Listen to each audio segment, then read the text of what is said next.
Sabi mga kababayan dito sa balita, 3.6 billion pesos worth ng shabu na kumpiska mga kababayan ng ating mga authorities na nasamsam po ng ating mga authorities sa Pampanga. Ang sabi, ito na mga kababayan yung pinakang malaki, the biggest so far mga kababayan na nasamsam ng mga authorities sa ilalim ng ating sakalam na Pangulong BBM. BBM. Sabi ko sa inyo, walang angas mga kababayan yung ating Pangulo. Walang yabang sa katawan. Pero makikita ninyo ang seryosong kampanya ng kanyang administrasyon laban sa droga. Tahimik lang siya mga kababayan. Yan po. Napakarami, 3.6 billion worth ng shabu. Kita ninyo? Ang tambak mga kababayan, parang tambak ng mga sinakong bigas. Ganyan karami, mga kababayan. But before ko ibigay sa inyo yung buong kwento, click subscribe muna dito sa ating YouTube channel and hit the notification bell po para lagi kayong updated sa mga kaganapan dito sa ating bansa. Huwag na rin po ninyo na-skip yung ating mga commercial ads para sa tuloy-tuloy na pagbangon ng bagong Pilipinas. At like and share na rin po ninyo para marami yung makapanood ng ating video. Yan po mga kababayan. Ang napakalaking nasamsam na droga. Sabi dyan sa balita, agents guard 530 kilos of shabu concealed in Chinese tea packs which were seized in a raid on a warehouse in Mexico's Pampanga. Kahapon lang po, mga kababayan. No? Ganyan karami. Kaya yung war on drugs po ng ating Pangulong Bongbong Marcos mga kababayan ay napaka-epektibo. Pero tahimik lang po siya. So sabi rito, this is the biggest cuts anya so far under the Marcos administration, sabi po ni DOJ Secretary Crispin Remulla. The shabu was intercepted by the Bureau of Customs Port of Subic in collaboration po sa National Bureau of Investigation saka sa Philippine Drug Enforcement Agency and the Department of Justice. Congratulations po sa ating mga authorities. Pero bantayan ninyong mabuti po, Secretary Remulla. Baka madali ng mga ninja cops. I-recycled. Tulad yung mga nauna. Di ba? So sabi rito, the 530 kilos of methamphetamine placed in mixed red tea bags and golden tea bags were placed inside brown boxes that also contained either a bag of chicharon or bag of dried fish. Yun ang strategy po. Nakalo po sa tea bags ng chicharon ay dried fish. Yung mga tea bags pala. Yung mga tea bags ng shabu nakahalo sa mga kahon-kahon ng chicharon at dried fish. Kasama pa, mga kababayan, yung mga cases ng soft drinks in sacks of feed with markings in Thai language. Inihalo po nila para maitago. Ayan po yung strategy nila. So sabi rito, Remulla said, the operation at the warehouse in Purok 5, Barangay San Jose, Malino, doon po sa Pampanga, was a result of multi-agency operation na pinangunahan po ng National Bureau of Investigation. We expect Anya to be carrying out more operations of this nature in ports because most of these drugs are brought here via the customs, via containers, or via shipments being brought into our ports. Paliwanag mga kababayan ni Remulla. Suspetsahan niya namin na 85% nitong mga droga, mga kababayan, pinapadaan sa mga puerto, sa mga ports, mga kababayan.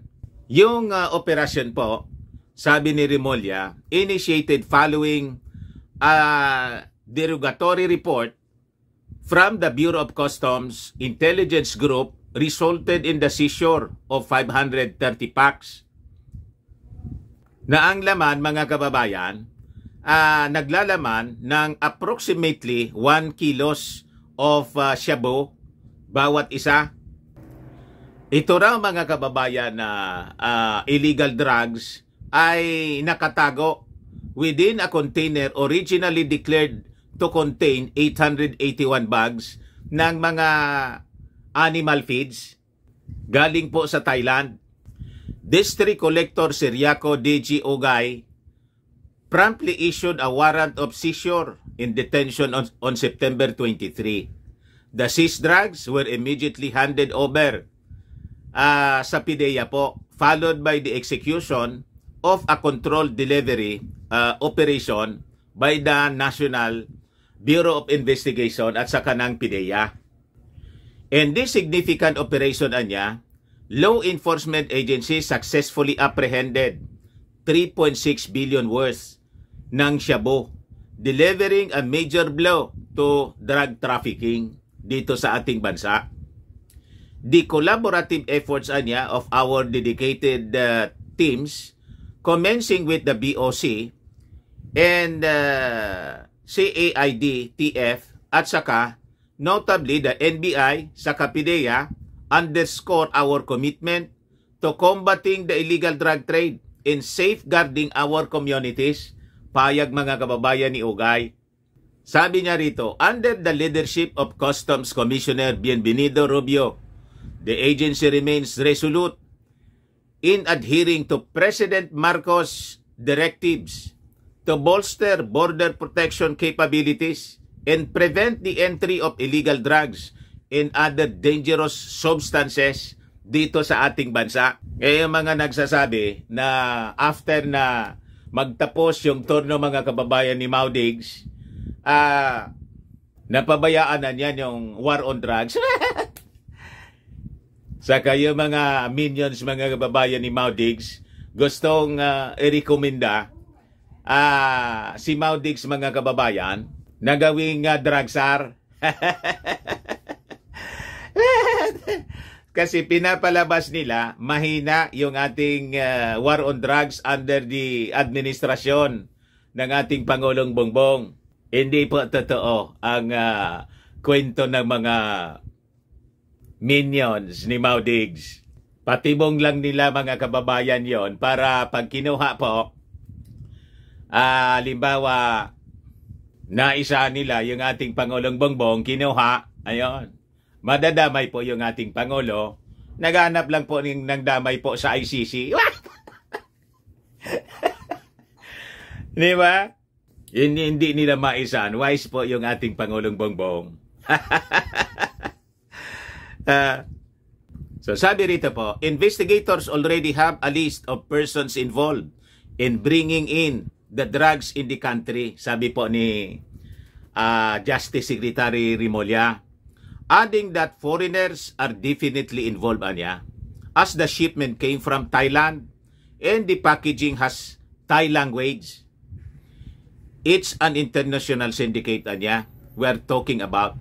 It's very sophisticated and has become a world menace.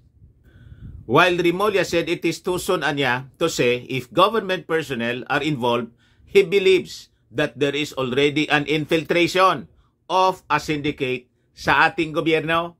Malamang po, matagal na to. Kaya nga po yung mga previous cases ng pagkasamsam ng droga po, ayun, ni-recycle po, involving ninja cops. So sabi rito sa balita, according to the NBI, the shipment arrived at Subic Port on September 18 from Thailand on board the vessel Sitsishiko. The NBI is already coordinating with the DOJ's National Prosecution Service in preparation for a case for violation of Republic Act 9165 o the Comprehensive Dangerous Drugs Act. Ngayon, nagsasagawa na rin sila ng financial investigation along with the Anti-Money Laundering Council against corporations that are believed to be acting as conduits to traffic the seized drugs. Ayan po, mga kababayan. Kaya makikita ninyo ngayon, talagang seryoso yung ating Pangulong Bongbong Marcos. Labanan yung lahat ng uri ng sindikato. At siyempre yung mga sangkot, pati yung mga taga-gobyerno. Una yung sa smuggling na mga agri-products, ngayon po, dito naman po sa illegal drugs. At saka siyempre tuloy-tuloy yung cleansing sa ating mga kapulisan.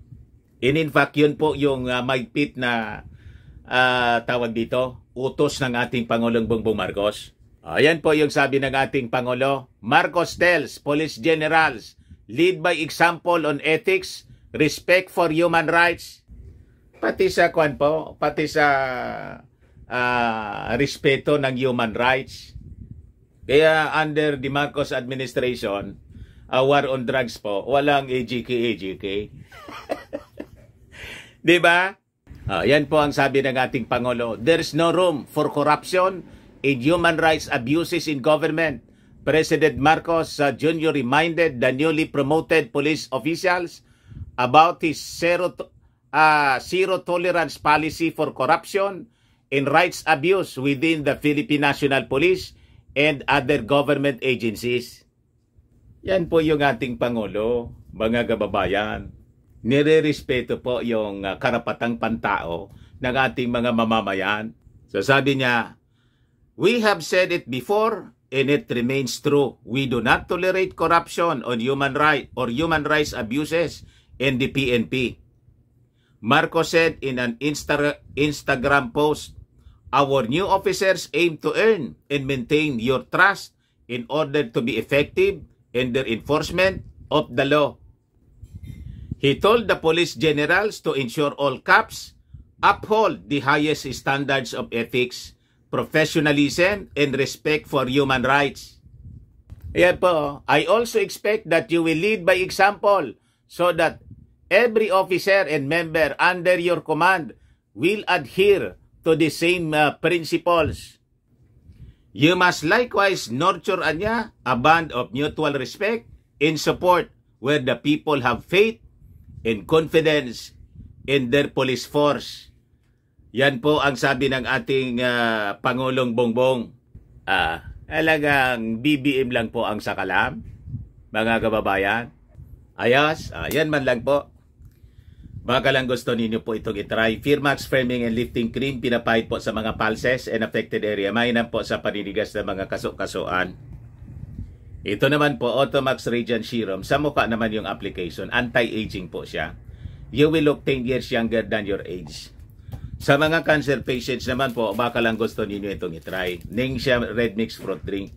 Hindi man po siya gamot, food supplement siya. Kaya lang, gawa siya mga kababayan sa goji berry. Yung goji berry may anti-cancer properties. Ayos? O ngayon, yung mga inquiries po ninyo, dumiretso na lang kayo sa aming messenger sa Facebook para masagot namin agad.